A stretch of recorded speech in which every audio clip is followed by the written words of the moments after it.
Good evening to those bored enough to watch. I love Sonic the Hedgehog. I'm unsure of how vocal I've been regarding that, but Sonic is a series of games that I love to bits and I'm not afraid in admitting that as much as I used to. I grew up with games like Sonic Unleashed in the Wii and Sonic Colors, and if anything, have continued to play these games whenever the opportunity arises. Yes, you could say that I've spent a large duration of my childhood with Sonic games that were met with poor reception from fans, but understand this. As a young child at the time who wasn't necessarily looking at reviews of games I wanted to play, I didn't really care about what the internet thought at the time, and while I always go with the mindset of trying a game out for myself before formulating an opinion on it, I generally try not to let the unanimous agreement of a community dictate my opinion on a game. Sometimes I'd agree and other times I wouldn't, but I always like to try a game out for myself before formulating an opinion on it, as one should. Now, the game I want to talk about in this video is one that I was never really able to play until sometime last year. Like I said, a lot of the Sonic games I played when I was young were mostly on the Wii and subsequent consoles, yet when I saw the game on sale one day on Steam, I wanted to try it out for myself. I wanted to know what I was missing out on. No, this video isn't going to be about my newfound love for Sonic games. I loved them before I played this game. You could say that this game only strengthened that, but it didn't kickstart it, because it was already there. I wanted to fill the gap of playing the games that came out before the ones I primarily grew up with, and when I played this game for the first time, I loved it, and I still do looking back.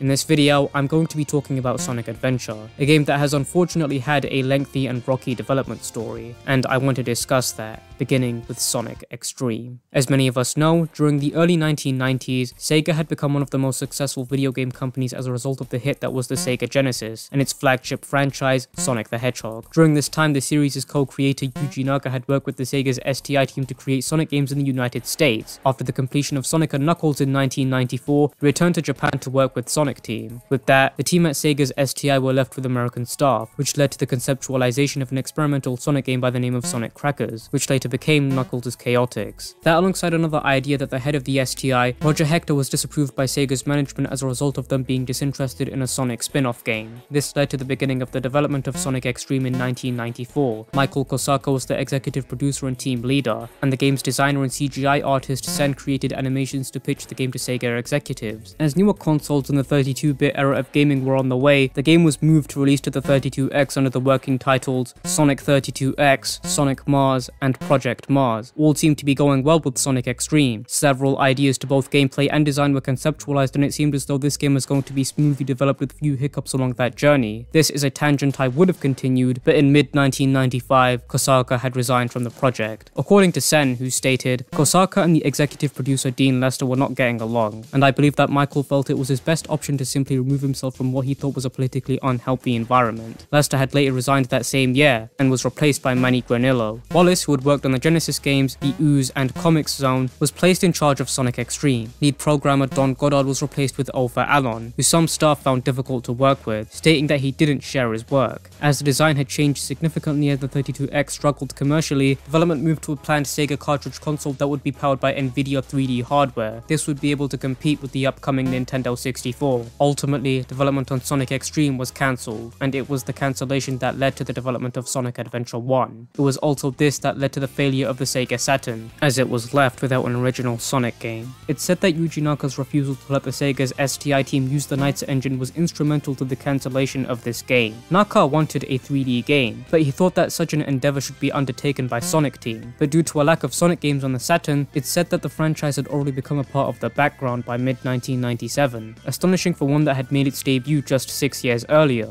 But with there being no Sonic game on the Sega Saturn, the console failed, and with only a port of 3D Blast to it, the console was unfortunately doomed without an original game to its name. So, shortly after the completion of Nights into Dreams, Iizuka proposed the idea of Sonic Adventure, with a greater emphasis on storytelling. Development on the game had started with a 20-strong team, and through the use of the Knights engine, they were able to create the first prototype for the game. However, the Saturn's limited capabilities made work on the game difficult. This is when the development team learned that the Sega Saturn's successor, the Dreamcast, was nearing completion. It's here that they decided to move development to the Sega Dreamcast. Here they could take advantage of the system's higher quantity of RAM, stronger CPU, and VMU, but not wanting to waste their work on the Saturn, they released Sonic Jam, the final Sonic game on that console. Development on the Dreamcast began on July 1997, while Iizuka directed, Naka produced, and this game was one of the largest games being created at the time, with the team growing to 60 strong in the span of 10 months, and over 100 developers working on the game in total. This game was being developed in conjunction with the Dreamcast, aiming for a release in 1998, even if this meant that they would need to make improvements after release. release. The Dreamcast wouldn't be completed until 2 months before the game's release, and this definitely did give Iizuka influence on the console's development. For example, he requested that the console have more RAM specifically for the purpose of developing Sonic Adventure. A lot of love went into this game. A lot of trials and tribulations were involved in the development of this game, with the rough development on Sonic Extreme, to the transition into developing the game for an entirely new system. The developers had a multitude of large roadblocks to overcome, and they delivered a fantastic game. The version I'm going to be covering in this video is that of the DX version released for Steam in 2011. I won't be using any mods for this video, as I want to specifically talk about the version put out by Sonic Team for this platform. So with that, let's discuss Sonic Adventure.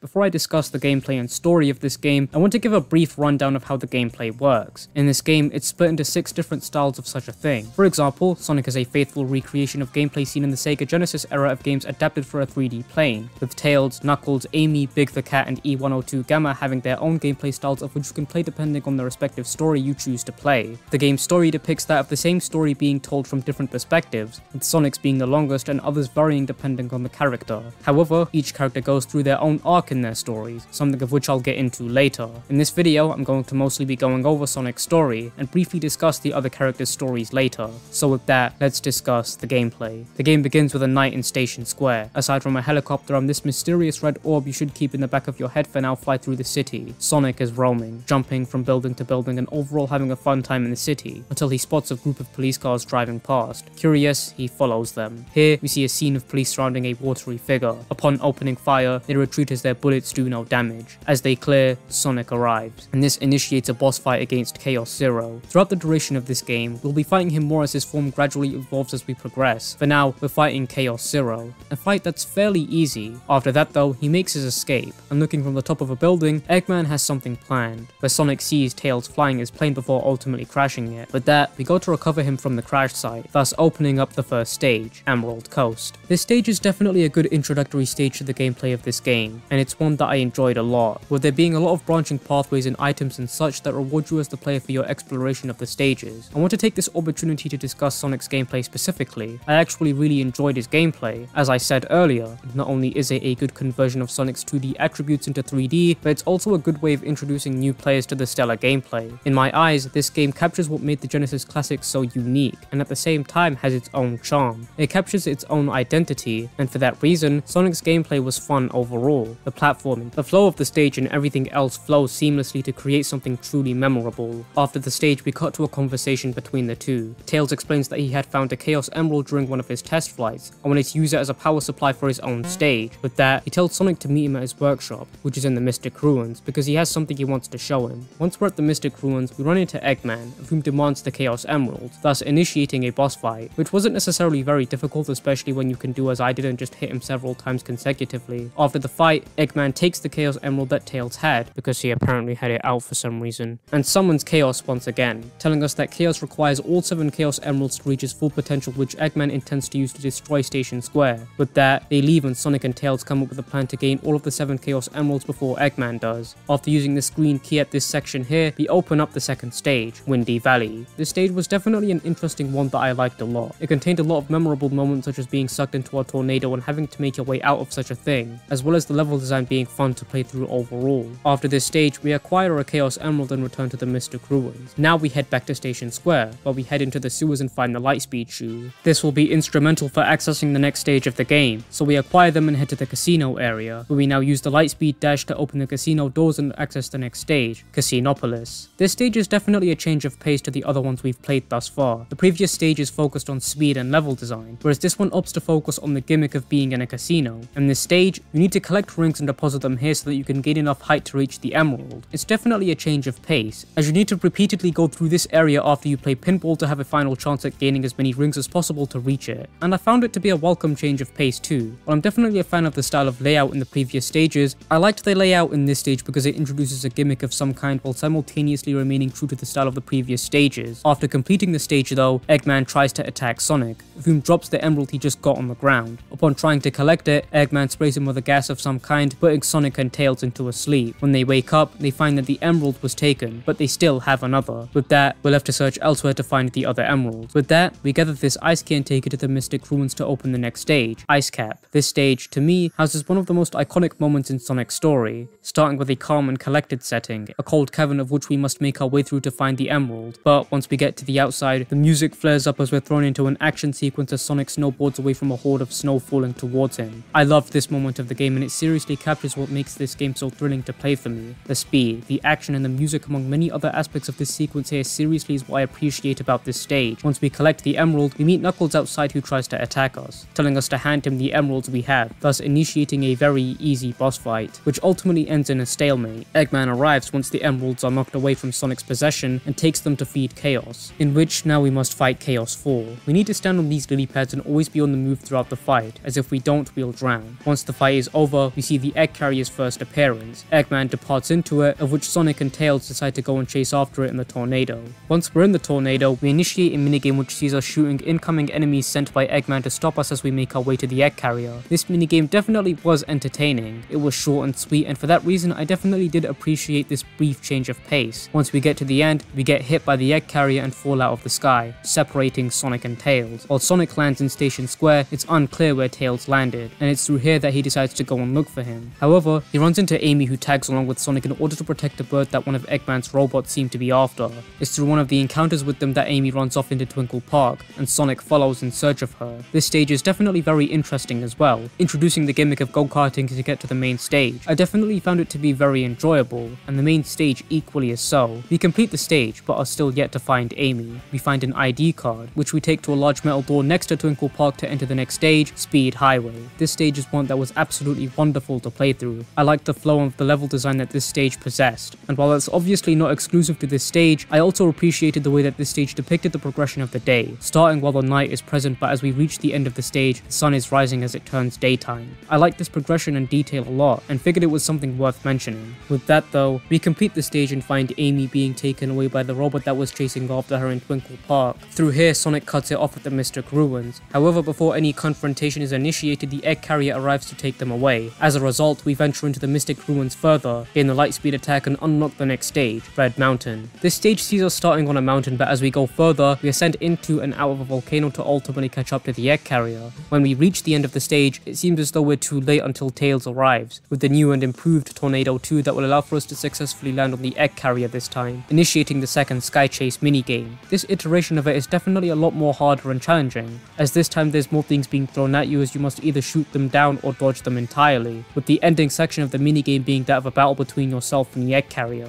this time successfully shooting down what knocked you out of the air in your previous flight. Once we land on the egg carrier, we set off to find Amy. However, before we can do so, Eggman alters the form of the egg carrier, meaning the only way for us to get to him is through the sky deck, thus initiating the stage. Through the stage, we play as the sky deck becomes more and more destroyed the further we go in. With that, I partially dislike this stage. While it has a good premise to it that's explored thoroughly throughout, it is definitely one of the more janky stages that I played throughout Sonic's story. There were times where I fell through the map, and times where the camera was consistently hindering my progress on the stage. While it is completable, these issues ultimately make it difficult to enjoy the stage as much as I have with the other ones. With that, after we complete the stage, we check out the bridge. Here, we finally meet Eggman, who has Amy with him. He takes a Chaos Emerald from the bird that Amy had been protecting this entire time, and summons Gamma to fight us, after of which Sonic is stopped from finishing it as Amy steps in, and it's through there that the three separate, with Tails and Amy getting out of the egg carrier, whereas Sonic opts to stay behind and go after Eggman. After reverting the ship back to its original form, we meet Chaos, Big and Eggman at the front. Big, who's there trying to save Froggy, steps aside as we fight Chaos 6. I liked this fight a lot. It came up with a creative way to change things up, as you need to throw these robots at him to freeze him to then attack. After that though, Knuckles catches up to us, and we pursue as Eggman tries to make his escape. Landing in the Mystic Ruins, this red orb signals us towards a temple of some sort, which initiates the next stage, the Lost World. This stage is definitely a fun one to play through, and at times was somewhat frustrating to play through here as well. These segments where the collision were at some points very odd, or the room where you need to point the mirror at the lights, being overly specific on where you need to point the mirror at for any result to occur. Other than that though, I still had fun with this stage and found it intriguing with the amount of gimmicks it introduces. With that, we complete the stage and are led to some kind kind of mural. It's here that we're taken to the flashback, depicting a young girl standing in front of flames on the Master Emerald, promising to stop something as she walks towards it. And we find ourselves back in the present day. Sonic sees Eggman and follows him to his base. With that, we initiate the final stage of Sonic's story, the final egg. This stage is definitely one of my favorite stages below Ice Cap, mostly due to the fact that I appreciate how climactic this stage feels. The music sets the mood of Sonic speeding his way through Eggman's space to finally get to him, and I generally like the stage mostly because it was one of the most fun for me. After the stage, however, we find Eggman and initiate the fight against the Egg Viper. I'm unsure if I'm just bad at the game. This fight was definitely a rather difficult one, and there were several times where I got knocked off the map after getting hit, among many other things. However, we defeat Eggman, and thus conclude Sonic's story. Now I want to discuss Tails' story, which begins with his test flight which saw him crash and be rescued by Sonic in his story, with Tails making his way to the Mystic Ruins to get to his workshop. One of the things I want to mention about the story in this game is that while it is the same story being told from differing perspectives, sometimes you might play through the same event from a different point of view. For example, the Egg Hornet is a fight that you must play through in Sonic and Tails' story, with only differing dialogue in each version. Furthermore, the story changes depending on what the respective character you're playing as was doing at the time. For example, we'd see what Tails was doing when Sonic and himself were shot out of the sky, what he was doing after the two separated at the egg carrier and Sonic went to go and pursue Eggman. But I'll discuss that later. For now, I want to talk about Tails' gameplay. In it, we race Sonic to the finish line, as we need to get to the end of the stage before he does. In Tails' iteration, the stages are optimized with shortcuts on the sort that we can take to get ahead of Sonic, or you can just be like me and cheese the stage. I like Tails' gameplay. It doesn't lose that fast-paced nature that Sonic's had and finds a way to innovate it in a way so that it isn't the same thing again. However, I do feel as though that it would have been better if Tails had his own stages, mostly due to the fact that these stages, as you're seeing here, are genuinely very easy to cheese, and it's clear that Sonic's stages were not built for Tails' gameplay. With that, here's a rundown of the stages in Tails' story. Casinopolis is the section of which you'd play through as Sonic to get as many rings as possible. Ice Cap is the snowboard chase we played through in Sonic's story, this time racing against him. We fight Knuckles and Chaos 4, and then replay the Sky Chase minigame. After that, we're brought to a flashback where Tails and Sonic first met. Back to the present, however, Tails reminisces about how he owed so much to Sonic before setting off to find a Chaos Emerald. To me, this cutscene resembles the beginning of Tails' arc in this game, where he slowly begins to realize that he is capable of so much more than being within Sonic's shadow, and that he attempts to strive to be so much more and be his own person. It's the beginning of Tails' independence. He wants to help Sonic, but in a way that isn't just him following him around, which ties seamlessly into what we must do next. Find a Chaos Emerald to finish the prototype that Tails was working on. We venture into the jungle, where we see a Chaos Emerald be taken by a frog, in which we must chase it into the desert, thus initiating the minigame, Sandy Hill. After which we catch it, this red orb once again sends us into an area filled with echidnas, but you have the option to collect the rhythm badge. But you then encounter a girl by the name of Tikal, who's reciting a saying that her grandmother had taught her. She explains that there is a possible correlation between this saying and the Chaos Emerald, but before we can find out anything more, we awake in the Mystic Ruins, where the frog escapes and Big pursues it. With the Chaos Emerald, we go to Tails' workshop. We cut to us finding Sonic, and thus the second iteration of the Sky Chase minigame begins, of which we must replay. I'm sorry to say, but did I really need to replay this again? I didn't have an issue playing them in Sonic's story because as the first story you're intended to play in this game, it's understandable that the developers want you to see as much as there is to offer. But with Tails' story, there isn't anything new to the minigame. If anything, it was a drag to play through mostly because I'd already played it through in Sonic's story. However, once we complete it, we play through the Skydeck stage, after which we fight Gamma and return to Station Square. We see Eggman land his ruined vehicle there, of which he decides to go and destroy the entirety of Station Square on his own. When his missile turns out to be a dud, he goes to try and detonate it himself, leading Tails to pursue him and get to the missile before he does, thus initiating Speed Highway. In this iteration, it's a race against Eggman, as you must race your way to the end, and after doing so, you fight the Egg Walker. This boss fight for me wasn't as difficult as the Egg Viper, but nonetheless was an interesting fight, as we need to wait for Eggman to try and stomp you so we can cause the legs to fall by attacking it, allowing for us to attack, and thus you need to repeat this until you deplete all of his health, after of which you complete the fight. Tails returns to the Mystic Ruins to meet Sonic, thus concluding his story. I really enjoyed Tails' story. It provided a necessary arc for his character to develop into something more than just being Sonic's sidekick, and I think the way it goes about doing so is great. With that, I want to talk about Knuckles' story, which begins with Knuckles monologuing about how he has been given the job of guarding the Master Emerald, before Chaos arrives and breaks the Master Emerald into several pieces, scattering everywhere. With that, we, as Knuckles, must find them all to rebuild the Emerald, and with that, we begin the first stage, Speed Highway. Knuckles' gameplay consists of us needing to search the given areas in the stage to find the pieces of the Emerald, which randomly spawn each time a stage is loaded. This means that each time you play through the stage, you'd be less likely to find the Emerald in the same position. Knuckles' gameplay in Sonic Adventure is definitely an interesting way of going about changing things up, and you're definitely going to spend a lot longer in Knuckles' stages compared to Sonic and Tails. However, the good thing about these stages is that they give you a sizable chunk to explore while still keeping the stages small, as to not completely overwhelm the player with too many things to look into when searching for the emerald pieces. With that, we complete the stage. After that, we play through Casinopolis, after of which we're taken into another flashback area, where we see Tikal pleading with her father not to take the holy grounds of others. But he combats this, stating that the 7 Chaos Emeralds are essential to their survival. With that, we're taken back to Station Square. Entering the hotel, we see Eggman with something in his hand and pursue him to the 2nd floor. It's here that we fight Chaos 2, after of which Eggman tricks Knuckles into thinking that Sonic is after the pieces of the Master Emerald, and thus we set off to the Mystic Ruins. After entering the cave near Tails' workshop, we gain the Shovel Claw upgrade, after of which we take the switch and head to the area of which we'd need to go to play through Red Mountain, after of which we fight Sonic, and subsequently Chaos 4 again, after of which Sonic and Tails go after the Egg Carrier, while Knuckles stays behind to continue his search for the Master Emerald pieces. In the jungle, we must find 2 keys to open the Lost World, and if you want you can also collect the fighting gloves. After finding 2 keys, we open the temple to the Lost World, where we play through the stage, after of which we're taken to a flashback scene once again, where we see Tikal pleading to get all of the Chow out of the area, as her father is coming shortly, after of which it seemingly refuses. She says she'll try speaking with him again. This is where we return to the present day's altar,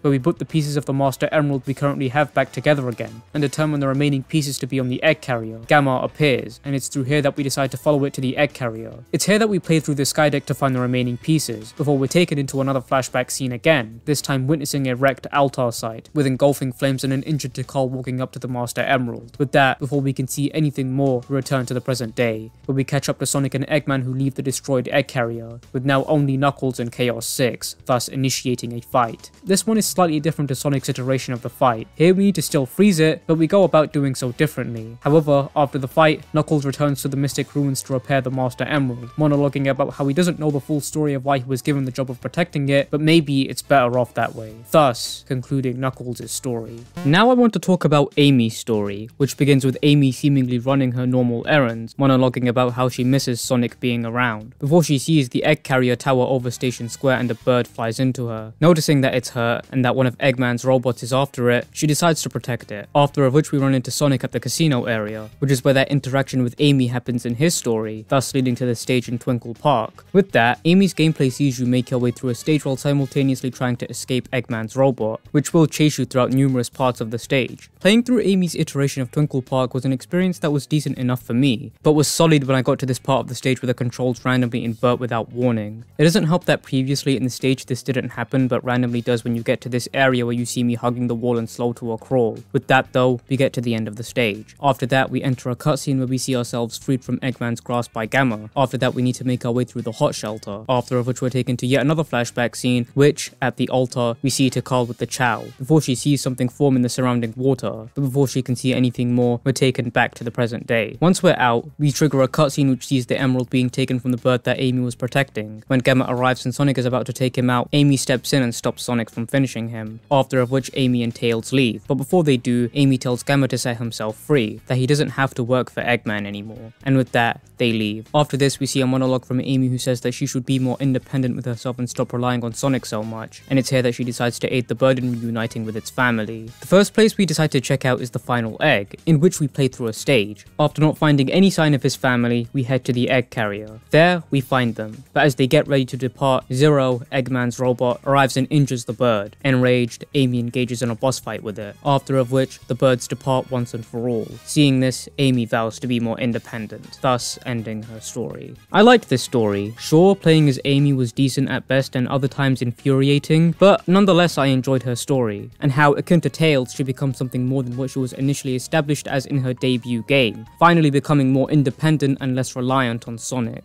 With that, I want to talk about Big the Cat's story, which starts on a night where Big is sleeping. Froggy notices a body of water of some sort. When it comes towards him, he seemingly consumes it whole. We cut to the next morning where Big notices Froggy's odd appearance as well as strange behavior, and consumes a Chaos Emerald he had and runs into Station Square. After following him into a sewer, we find ourselves in Twinkle Park, thus initiating the stage. Here's a completely original take. I don't like Big's gameplay. I know there are a few people who dislike Tails and Amy's gameplay, but for me, I was tolerant of their gameplay at worst and actually enjoyed myself with them most of the time. But Big's gameplay for me was the straw that broke the camel's back, mostly because it was the most dysfunctional one to play through. His levels are the biggest drag I've seen thus far. In it, you must play this half-baked fishing minigame that makes you need to fish for Froggy, even though I thought this was a 3D platformer game. I don't mind the game branching out, but did this really have to be necessary? Every playstyle we've seen up until this point has had some correlation to platforming, except for this one, and uncoincidentally, it's the least enjoyable. I've played Sonic Adventure a handful of times prior to making this video, and each time I have found myself hating playing through Big's story. So for that reason, and I apologize to all of the fishing minigame lovers watching this video, I completely skipped Big's story and moved on to Gamma's. So that's also what I'll be doing here. I do not like Big's story in the slightest, and while normally, whether it be for the sake of a video or not, I'm willing to suffer through something I dislike. In this case, I did not want to play through this story. Your fishing rod could be right next to Froggy and he wouldn't even go after it even though other fish would. The camera was the worst part of this minigame for me, because at any moment in time where I attempted to try and catch Froggy, the camera would be restrictive and position itself in an odd way so that it would be hard to navigate the bait. Another issue I have with this is why it needed to be mandatory in the first place. I thought this was a platformer, not a sports game. The reason I was able to tolerate the other stories in this game at the very least was because each one had some correlation to platforming, while ultimately being different in their own way. I don't see it as a coincidence that this is the only story in the game that diverts from the concept of platforming and is the one that is the worst to play through. It's either that this should have had more time and refinement, or just should not have been made at all. It isn't helped that the entirety of what led to Big's creation is just Sonic Team implementing a fishing rod with no use or context whatsoever, and that alone led to his creation. While a lot could have come from it given the right amount of refinement, the story felt like an afterthought, with the gameplay being so janky and half-baked at times, to the point where some people never even bothered to see the game to the end because of it. I'm just lucky I had bothered to suffer through this story when I first played through this game and never deleted that save file. Big's story is the worst part of this game for me, and I dislike it a lot. I want to talk about the sixth and final playable character in Sonic Adventure, E102 Gamma, which starts with Eggman bringing something online for the first time, welcoming his new creation to the final egg, E102, codenamed Gamma, and that we need to head into the final egg to train, and that E101 beta is already within there. This is where we play through the first stage of Gamma's story. The gameplay here is essentially that of a shooter while making your way through a stage. You need to make your way through a stage in a given amount of time. The more enemies you kill, the more time you get. I actually really liked Gamma's playstyle. It's a lot more polished and enjoyable than Big's, and I really like the way the game encourages you to engage with things like defeating enemies by rewarding you more time to complete the stage for doing so.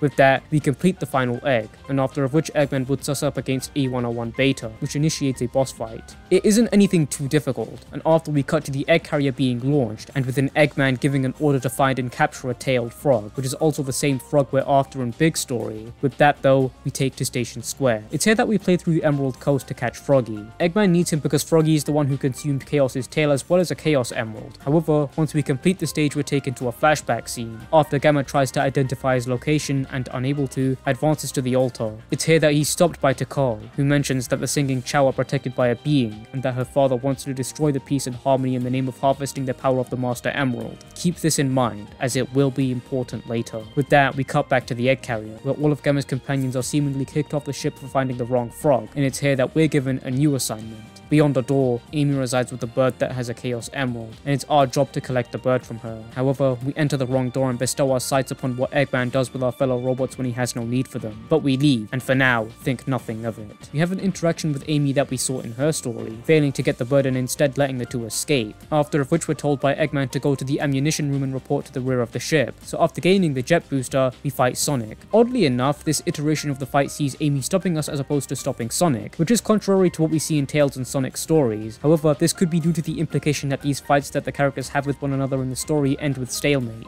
After Amy and Tails leave, so do we to the Mystic Ruins. There we delete Eggman as our master, and set off to save our E-Series friends. We begin with Windy Valley, where we save E103 Delta, and then take to Red Mountain, where we rescue E104 Epsilon, after which we head to the egg carrier crash site to locate and rescue E105 Zeta from the hot shelter. Once we leave, we see E101 Beta, this time with an enhanced form. We pursue and initiate a boss fight. This one is definitely more difficult, with more attacks and a new strategy being required to defeat it compared to the first one. After which we defeat it though, we see one final blow to Gamma before the bird within is set free, before we see Gamma be set freed, thus ending Gamma's story. I really liked Gamma's story. It was one that tells a story of a robot becoming sentient and using that to do good and set its peers free before ultimately setting itself free. And I feel that is an amazing way to tell a story from the perspective of someone from the opposing side. Now, for the moment those familiar with this game have been waiting for, I want to talk about the finale of this game, Super Sonic. This can only be unlocked if you complete all of the stories in this game. While I did skip Big Story entirely, I was able to load a previous save file to play this finale, which is how you're seeing this footage. We begin at the Mystic Ruins, where we see Eggman lamenting about his hatred for Sonic, but he notices chaos in the distance. We cut to Angel Island falling once again, and Knuckles' confusion regarding it. When he decides to take the Chaos Emerald he collected when he defeated Chaos 6 at the end of his story, he notices Eggman, who appears to be injured seemingly at the hands of Chaos. We cut to Sonic in the Mystic Ruins and Tails coming to him to ask him to follow. We make our way to the altar, where we see Knuckles and Eggman on the floor. We learn that Chaos is alive, and took the Chaos Emeralds that Knuckles had with him. If he gets that remaining emerald, the entirety of Station Square will be destroyed. But before we set off to find it, we're taken to another flashback scene. We see Esther Carl pleads with her father not to ruin the homes of the Chow and attempt to take the power of the Chaos Emerald, but they don't heed her begging, and go for it regardless. This is where they see Chaos, who seemingly wipes them out. This is where we see Tikal, panicked, seal Chaos as well as herself within the Master Emerald before the rest of the world is destroyed by the now enraged beast. Sonic awakes, and himself alongside Tails go after the final emerald, which is still within the tornado too. Once we reach it, we see Chaos take the final emerald, as he becomes perfect chaos and wreaks havoc upon Station Square. Eggman with the,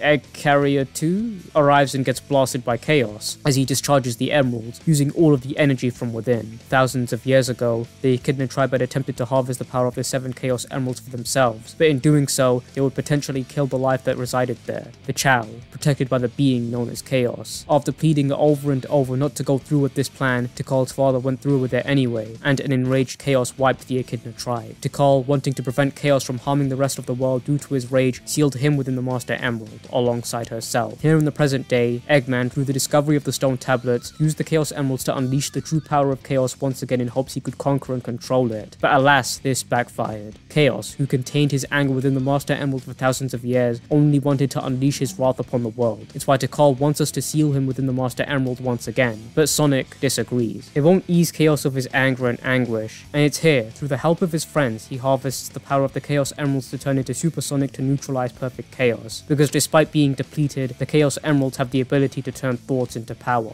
With that, we fight perfect chaos. And what an amazing final boss this is. With the first phase having the opening theme, Open Your Heart, playing in the background. I loved this fight. It was climactic with the music, and second phase being an increase in difficulty and change in music. Being more climactic and setting the stage for the stakes of what could potentially happen to be fully emphasized. This boss fight is phenomenal, and the entire game's worth of selling Chaos as a threat to the story fully pays off here. After the fight, we watch Chaos, now neutralized and calm, ascend with Tikal. As Sonic notices Eggman getting away, he pursues, beginning the same way it started. It was once a night that saw Sonic roaming the city in search of adventure, now ends with Sonic leaving the destroyed yet saved city in pursuit of another adventure, finally ending Sonic Adventure. Sonic Adventure is an outstanding game, and with that, I want to talk about some of the extras in this game.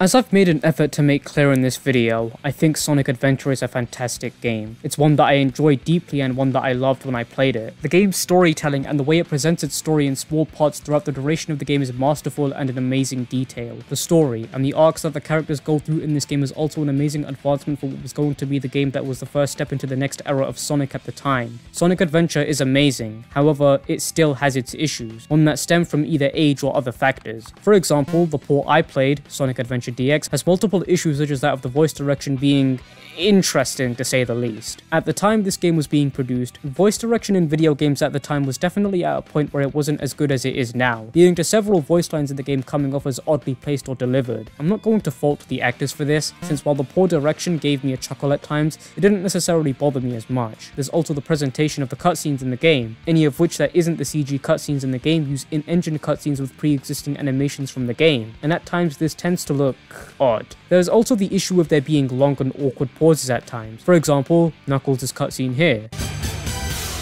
Again, to me, this is simply due to age and how technology wasn't as advanced as it was now, and furthermore, this doesn't necessarily bother me as much as it may bother others. Now, when it comes to the gameplay, while I complimented the game in that regard with the exception of Big the Cat, it still has its issues. For example, the camera for the most part being unreliable and difficult to work with at times, being positioned in awkward spots, making it difficult to navigate your character without falling off a platform. Furthermore, there were times where it'd go beneath the map or in positions where I couldn't even see my character, making it difficult to play through a stage. Despite that though, I still really enjoyed this game, and I want to take this opportunity to discuss some of the extra content within. Many of us know that Sonic games generally tend to encourage replayability in some way, and this game is no exception. This game encourages replayability through the form of emblems and missions. The missions that you do in the main story is that of Mission C, to complete the stage for the story's progression. However, in missions B and A, you'd have to complete the stage with some criteria needing to be met. For example, completing a stage with 50 rings or within a certain time limit. Of course, while this is a good way of encouraging replayability, it definitely isn't as effective as the ranking system that future titles would go on to receive. Nonetheless though, I think that Sonic Adventure is a phenomenal game that does a stellar job with both delivering a wonderful first time experience as well as bringing players back after playing through the main story. With that, I want to conclude things then.